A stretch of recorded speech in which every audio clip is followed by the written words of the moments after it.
विभा की अम्मा कहाँ रखी है लुंगी?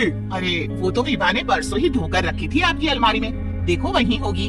वो ना मैंने आज धो दी, मुझे लगा कि गंदी हो गई होगी। अरे कैसे गंदी हो गई थी? उसे तो मैंने पहना भी नहीं। हे भगवान, इस लड़की के कपड़े धोने की आदत से परेशान हो गया हूँ मैं। जितना तो घर में राशन नहीं आता उससे कहीं ज्यादा डिटर्जेंट पाउडर का खर्चा है। इसकी शादी करवा दो, शादी जाए अपने घर में ही करेगा, फिर चाहे घर के कपड़े धोने हो या पूरे गाँव की। हाँ ठीक बोल रही हो, देखता हूँ मैं कोई लड़का। वो दिन भी आ जाता है जब विभा को देखने लड़के वाले आ जाते हैं। लड़की मुझे अच्छी लगी। होने वाली सास कहती है, बेटी अगर कुछ पूछना है तो पूछ लो। वैसे तो हमारी लड़की बहुत ही शर्मीली है, जो बोल दो वो मान लेती है, इसे क्या पूछना होगा। अरे कैसी बात कर रही हो माँ, मुझे इन लोगों के घर रहना है, सवाल तो कहीं है। हाँ बेटा पूछ लो ना, क्या पूछना है। आप लोगों के घर कपड़े कौन धोता है? सास का मुंह बन जाता है। देखो अगर तुम ये कहना चाहती हो कि तुम्हें कपड़े धोने नहीं आते तो सुन लो, कपड़े मैं ही धोती हूँ, लेकिन तुम्हारे आ जाने के बाद मैं रुमाल तक नहीं धोऊंगी। चुप रहना भाग्यवान।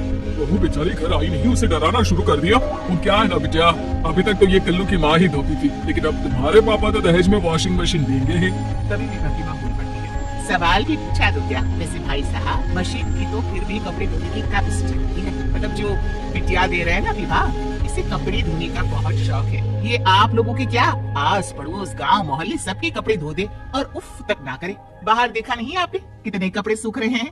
सब हमारी बिटिया ने ही तो धोए हैं। बस भी करो ना माँ, शर्म आ रही इतनी तारीफ सुनकर। और तो और एक दाग निकाल कर दिखाओ तो मान जाऊँ। हाँ अच्छा माफ करना बेटा, मैंने गलत समझा। हमें तो रिश्ता बहुत पसंद है। और ऐसे जुड़ जाता है रिश्ता कपड़े धोने का शौक रखने वाली विभा का। उसकी शादी हो जाती है कोयला फैक्ट्री में काम करने वाले कल्लू के साथ। शादी के बाद अचानक विभा चिल्लाती हुई सास के पास आती है, सासू माँ, अरे सासू माँ कहाँ है आप? ये तो धोखा है, धोखा दिया आप लोगों ने मुझे। इस ससुर के चक्कर के बारे में पता चल गया। अरे तो उसमें तुझे क्यों धोखा मिला है? अरे नल में पानी नहीं आता, कपड़े कैसे कब धुलेंगे? अच्छा तू पानी नहीं आ रहा उसकी बात कर रही है? तो आपने क्या सोचा? कुछ नहीं। अच्छा तेरी माँ ने कहा था कि कपड़े धोने का शौक है, तुझे याद आया मुझे।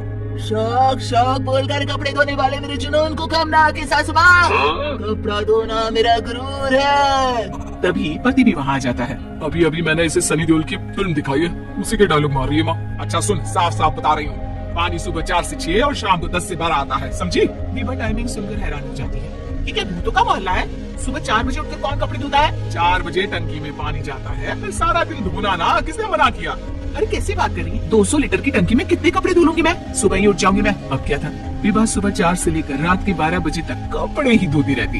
एक रोज सास पड़ोस से निकलकर कहीं जा रही होती है कि साथ वाली कहती है, हाँ कल्लू की माँ, जरा ये बताओ कि 2 साड़ी है, 2 ब्लाउज और एक पेटीकोट और एक नाड़ी वाला लंबा कच्चा।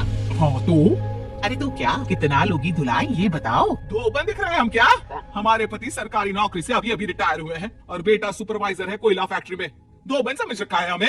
हाय रे कल्लू की अम्मा, माफ कर दो, वो तो मोहल्ले में यही सब बता रहे थे कि तुमने बहू को कपड़ा धुलवाने के काम में लगा दिया है। सास को पड़ोसन की बात सुनकर गुस्सा आ जाता है। वो घर पहुंचती है जहाँ घर के बाहर ही इतने सारे कपड़े सूख रहे होते हैं जितने की किसी धोबन के घर पर। अरे ओ कल्लू की दुल्हन, बाहर निकल। माँ जी यहीं आ जाओ, बाथरूम में चादर धो रहे हैं हम। अरे अभी हम धोते हैं, तुमको बाहर निकलो। ये आस पड़ोस वाले बोल रहे हैं कि हम बहू से कपड़े धुलवा कर उसे कपड़ा धोने वाली बना दिए हैं। अरे छोड़ो ना माँ जी, किन लोगों की बातों में आती हो? आस पास के लोगों का तो काम ही होता है कि वो किसी तरह सास बहू को लड़ा दे। बहू सारे घर के कपड़े धोती है, ये क्या कम है? बोलिए। सास को भी लग जाता है कि वो बहू का ये संकीपन नहीं छुड़वा सकती, इससे अच्छा है कि खुद ही चुप हो जाए। एक रोज सास और बहू मंदिर जाते हैं जहाँ सास की साड़ी वहाँ खड़ी भीख मांगने वाली से मिलती है। माँ जी क्या बात है, आपकी साड़ी उस भिखारन से कितनी मिल रही है ना? हाँ देखो तो दोनों की साड़ी मिल रही है। क्या बात है कल्लू की अम्मा, तुम खुद को तो अफसर की बीवी बताती हो और ऐसी सिंपल सी प्लेन साड़ी पहनकर घूमती हो। सिंपल और प्लेन नहीं है ये साड़ी। तो क्या सोने के धागे से फूल बने हैं? कुछ भी सासू माँ, कुछ भी। हाँ बने थे इस साड़ी में सोने के धागे से फूल। मेरे पति लेकर आए थे मद्रास से स्पेशली मेरे लिए 10,000 की। ताहे भाई साहब इस भिखारन के लिए भी सेम टू सेम साड़ी लेकर आए होंगे 10,000 की। सास उस वक्त तो कुछ नहीं कहती, लेकिन बहू के साथ घर आती है और अलमारी से एल्बम निकाल कर लाती है। ये साड़ी देख रही है, ये वही साड़ी है जिसे मैंने अभी पहना था। इस साड़ी में ये जो चमकदार फूल दिख रहे हैं ना, ये सोने के धागों से काटे गए हैं, लेकिन तू लोकल वॉशिंग मशीन ब्रश से घिस घिस कर सारे फूलों को निकाल कर साड़ी प्लेन कर दी। मुझे माफ कर दीजिए सासू माँ। और तो और, जब मैंने तुझे तेरी गलती के लिए कुछ नहीं कहा, लेकिन तूने तो सबके सामने मेरा मजाक ही बना दिया। क्यों? बहू को समझ में आ जाता है कि अब से